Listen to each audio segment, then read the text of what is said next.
This is the Big O Show.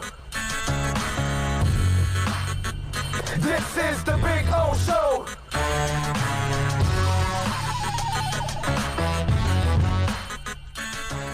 This is great pressure now to have. This is how you build a quarterback, man. And that's what Flores, in a way, okay, let me take another angle to all of this. I bet you in a way, Brian Flores is kind of happy that Fitz is out. Not that he's happy that Fitz is out physically and going through COVID and all. Nobody wants that. We don't wish that on anybody, obviously. But he's the guy that threw him out against the Rams. He's the guy that said, no, you're starting against Kansas City.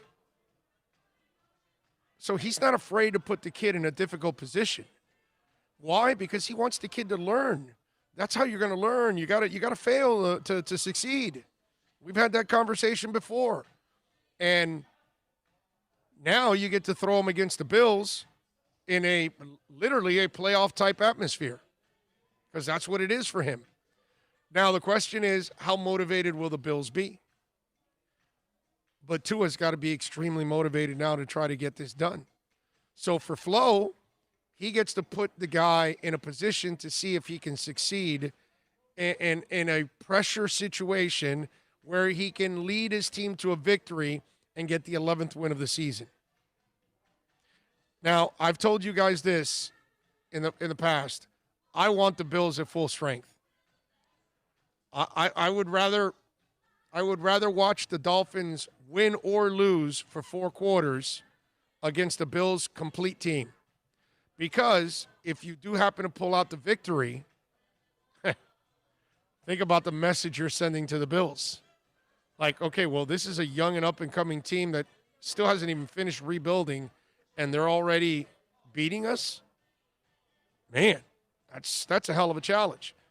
So that, to me, that this whole thing for Brian Flores is a great opportunity to test his young quarterback. And think about this. It's Tua's rookie year. Did we ever imagine that in his rookie year he would be in a position where his team wins double digits and an opportunity for the playoffs? No. And a pressure-cooked game like this? No.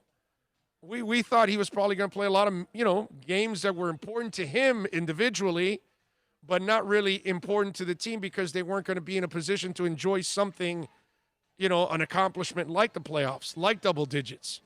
Well, they're experiencing all of that right now. And if somehow or another he wins, remember, Fitz just tested positive. So that tells me that you have 10 days. You may not be ready for the wild card game. So you may have. So Tua, if he wins this week, well, he was going to be your starter anyways next week. Break. You just don't know if he's going to finish.